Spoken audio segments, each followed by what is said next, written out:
नमस्कार दोस्तों, राधे राधे, जय श्री कृष्णा।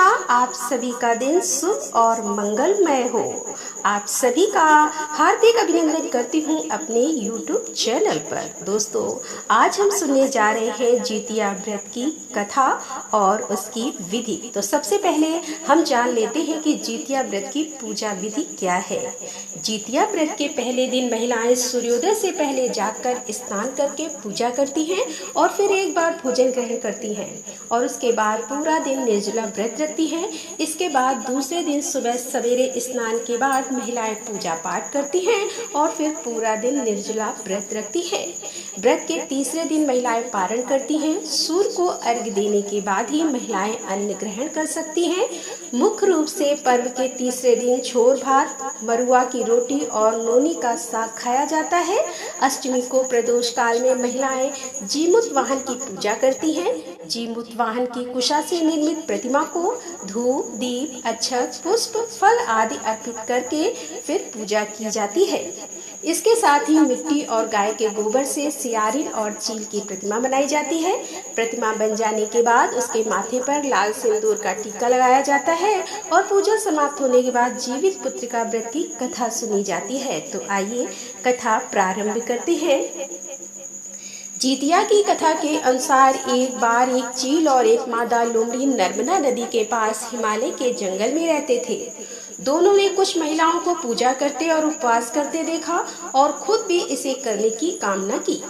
उपवास के दौरान लोमड़ी को बहुत भूख लग गई और वह जाकर चुपके से मरे हुए जानवर को खा लिया। दूसरी ओर चील ने पूरे समर्पण के साथ व्रत का पालन किया और उसे पूरा किया। अगले जन्म में दोनों ने मनुष्य रूप में जन्म लिया। चील के कई पुत्र हुए और वह सभी जीवित रहे, लेकिन सियार के पुत्र होकर मर जाते थे। इससे बदले की भावना से उसने चील के बच्चे को कई बार मारने का प्रयास किया, लेकिन वह सफल नहीं हो पाई। बाद में चील ने सियार को अपने पूर्व जन्म के जितिया व्रत के बारे में बताया। इस व्रत से सियार ने भी संतान सुख प्राप्त किया। इस तरह यह व्रत संतान सुख की प्राप्ति के लिए जगत में प्रसिद्ध हुआ। दूसरी कथा के अनुसार जीमूत वाहन गंधर्व के बुद्धिमान राजा थे और जीमूत वाहन शासक बनने से संतुष्ट नहीं थे और परिणाम स्वरूप उन्होंने अपने भाइयों को अपने राज्य की सभी जिम्मेदारियां दी और अपने पिता की सेवा के लिए जंगल चले गए। एक दिन जंगल में भटकते हुए उन्हें एक बुढ़िया विलाप करती हुई मिलती है। उन्होंने बुढ़िया से रोने का कारण पूछा। इस पर उसने उसे बताया कि वह सांप यानी नागवंशी के परिवार से है और उसका एक ही बेटा है। एक शपथ के रूप में हर दिन एक सांप पक्षीराज गरुड़ को चढ़ाया जाता है और उस दिन उसके बेटे का नंबर था। उसकी समस्या सुनने के बाद जीमूत वाहन ने उन्हें आश्वासन दिया कि वह उनके बेटे को जीवित वापस लेकर आएंगे। तब वह खुद गरुड़ का चारा बनने का विचार कर चट्टान पर लेट जाते हैं। तब गरुड़ आता है और अपनी अंगुलियों से लाल कपड़े से ढके हुए जीमूत वाहन को पकड़कर चट्टान पर चढ़ जाता है। तब वह जीमूत वाहन से उनके बारे में पूछता है। तब गरुड़ जीमूत वाहन की वीरता और परोपकार से प्रसन्न होकर सांपों से कोई और बलिदान नहीं लेने का वादा करता है।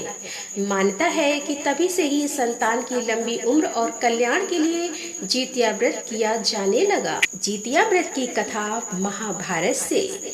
महाभारत युद्ध में पिता की मृत्यु के बाद अश्वत्थामा बहुत क्रोधित था।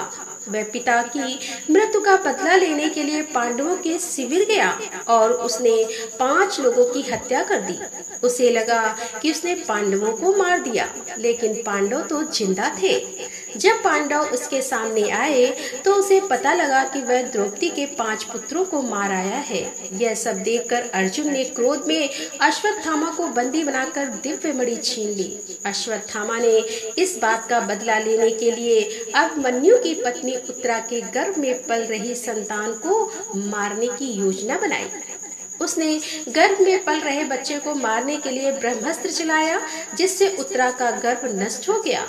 लेकिन उस बच्चे का जन्म लेना बहुत जरूरी था, इसीलिए भगवान कृष्ण ने उत्तरा के मृत बालक को फिर से जीवित कर दिया। गर्भ में मरकर जीवित होने की वजह से इस तरह उत्तरा के पुत्र का नाम जीवित पुत्रिका और परिचित हुआ। तब से संतान की लंबी आयु के लिए जीतिया व्रत किया जाने लगा। दोस्तों, ये थी आज की कथा।